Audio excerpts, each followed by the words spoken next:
What's up, party people? Tarkus Jude Mossberg here from Facebook. Jude's Junk Facebook comic book shop, YouTube channel, now website. Full shop is up. It looks like my shop on my page is getting almost there the right way. But I'm watching this interesting conversation on the Ungraded Truth. They're talking about, is it ethical to market your own book? They're talking about, is it ethical to market it if you're a YouTuber? And we're not talking about market manipulation like some people claim Comic Tom is doing with certain books. But we're talking about if you're a YouTuber and you have your book for sale. I think he has a Malibu Sun Spawn 10.0 PSA, and he's trying to hype it up. And I thought it was an interesting conversation. I have an MBA in services marketing.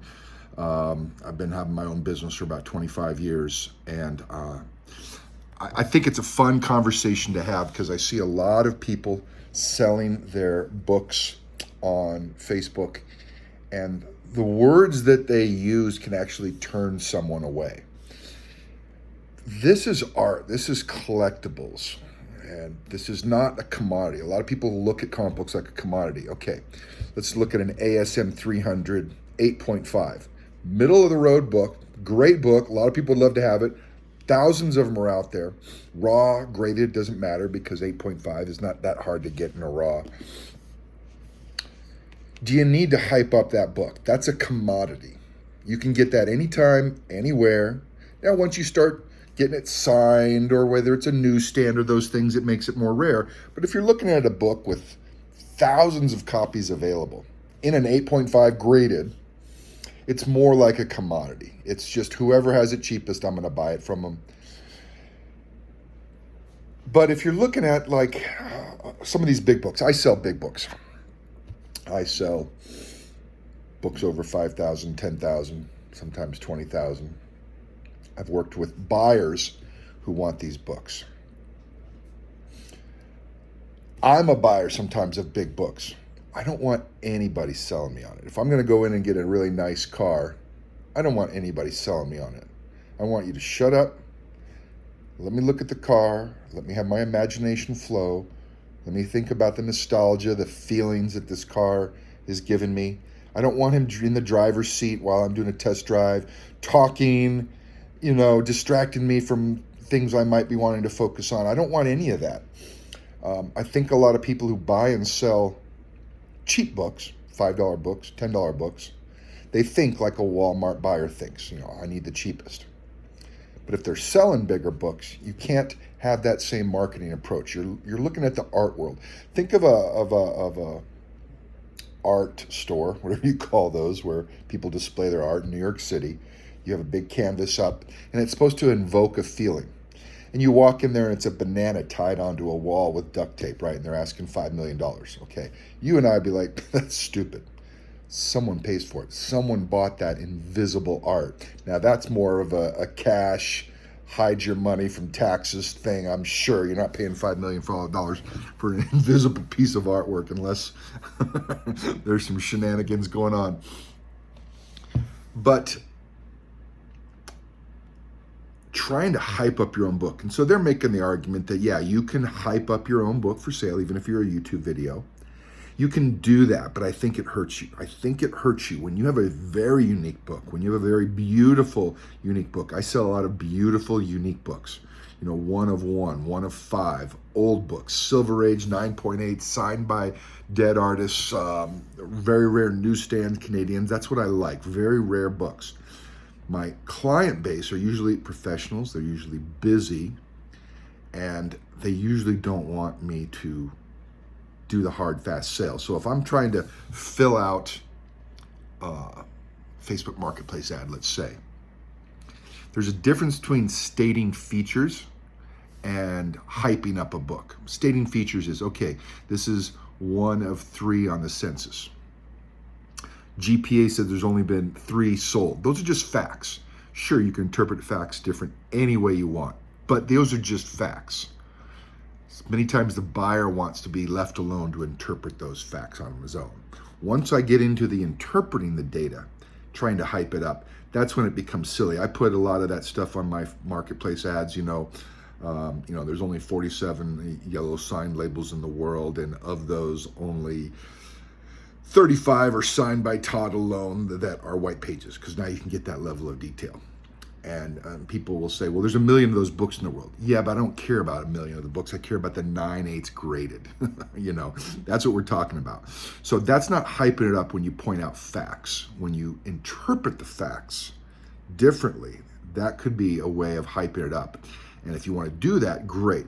But when I see people doing it for smaller books, it almost made me roll my eyes. Like, okay, this guy is going to be a cheesy salesman. He's got commission breath. If you've never heard of commission breath, most of us people who like to buy bigger books, I don't want to deal with a guy with commission breath. He's just annoying as hell. He won't shut up.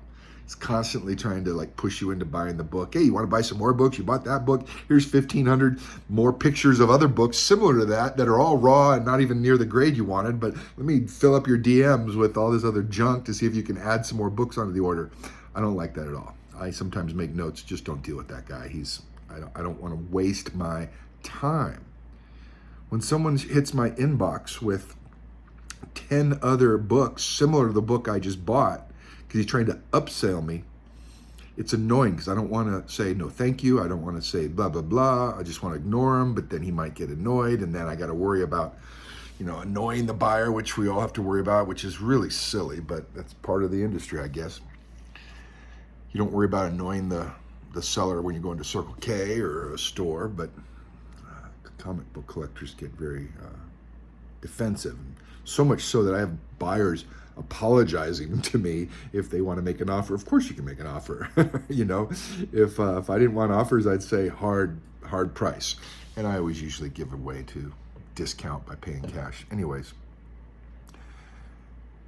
self-hype for a piece of art. I don't think you go into an art store in New York City. So this is a mindset shift. I'm trying to help people see that when you act poor and you think poor and you buy poor, like I just wanted the cheapest can of olives. I'll drive 2 miles to get the cheapest can of olives. And I used to be that guy. But when you're getting into this world, you got to think like the buyer. You don't need to hype up this book. If I'm spending $5,000 in this book, nothing you're going to say is going to change my mind. Now, I might come out and ask you and say, hey, I don't have GPA. Can you tell me what the 90-day and the latest sales are? I might say, and this is a service I provide to my buyers. I will go look up CGC for them. That's another reason why buyers like buying from me. They can be in their car, driving to their work, and they say, hey, I see that ASM 8.5 number 1 available on auction. Give me the recent sales data. And I tell him it's $15,000. And he texts back, okay, see if you can grab it for me for $14,000. Okay, done. That simple. Boom. And he's on to bigger and better things. He's making $250,000 a year. He's driving down a highway doing 90 miles an hour, pulling several tons of whatever he's pulling.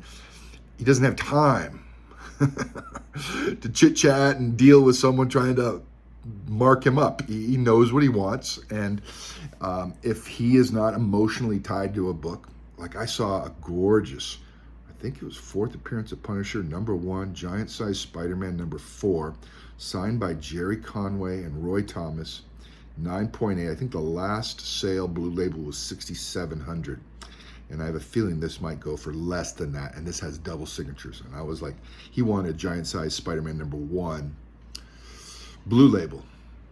Now, I could try to sell him on the yellow label, but that's not his bag. He doesn't like yellow labels. They don't do anything for him. They do something for me. And so I can't project what I like onto the buyer, because that's a good way of losing the sale. It's a good way of pushing someone off, having commission breath. It also shows you have no idea what this guy wants, so he just isn't going to even listen to you anymore. He's like, you're not listening to me, so I'm gonna be done talking. That's a great way to shut up a buyer, is to try to push them into something they have no interest in before you even ask. If you want to build trust, what's the saying? How does the saying goes? You build trust by listening to their story, not by telling yours. And so there is a certain amount of trust involved on a $5,000, $10,000, $15,000 book, even if you're using PayPal goods and services. You don't gain trust by telling your story, which is the story of the book and why it's so cool and why it's great and why it's unique. And, oh, look at the colors, they just pop. And, oh, I love that blue signature on an ASM 300. I just heard yesterday how someone hated his powder blue signature on the ASM 300. I love it. I just think it pops, but to each his own. You can't just get commission breath and try to push someone into buying something that you don't even ask questions. You're just like, oh, this is great because of XYZ. And they're like, you don't even care what I like, so I'm not buying from you again because you're just going to push me into. But if you're listening to them and you're selling these bigger books, go ahead and list the facts. But when I see in writing, or I don't want to deal with that many DMs trying to sell me, oh, look at the edge placement, I like that the wrap is perfectly aligned. Okay, not everybody cares about that. Not everybody cares that it's a white, ooh, this is a great looking white pager. I tell you, not all of us care about that. That's why it's still a 9.8, even if it's not white pages. Do we understand that it might sell for more? Sure. Do we care a lot? Maybe. Some people do. Some people are learning to care more, but I shouldn't be pushing it is my point. I shouldn't be, as a seller. Now, if you want to do it, go ahead. I think you're going to hurt yourself. I think you're going to hurt yourselves. I think you're going to alienate your buyers by trying to hype up that book. Now, if it's a really, really rare book, I think I have Comic Scene 100, first appearance of ASM 129 and a 9.8. I think it's the only 9.8 in the world. And so I need to explain it, yes, because people don't know that, hey, this is in 1973. This is a Jack Kirby art, and he's doing Superman and Batman. Kirby, Superman and Batman on the cover and on the back, which is very rare. It's a 9.8. I think it's called Comic Scene 100. Very first appearance of ASM. And Comic Tom just talked about that book yesterday on the video I watched. But a lot of people don't know the significance of a book, so you state the facts. But once you get into trying to hype up a piece of art, oh, doesn't this invoke a feeling of this, and this? And, you're going to be the talk of the town if you buy it, or whatever cheesy salesperson. So I put a book out there. It doesn't matter if it's a $50 book or $15,000 book. Let the art do the speaking. Let the buyer soak it in. Enjoy the color of the art. Don't try to tell him, oh, this will bring you back to your days in the 80s. What if he wasn't even collecting till the 90s and he just knows you're not even talking to him, you're just talking at him. So again, it's commission breath. Nobody likes commission breath. I was in life insurance sales. I hated it. You had to have commission breath. I used to be a phone salesperson. There was 2 rules I had. IBD in Los Angeles with my buddy Brandon Roberts, about 70 other people from the AA community. We're all doing phone sales, trying to be actors. And there was 2 rules. Never hang up until they cuss at you or they hang up on you. So just be rude and ruthless.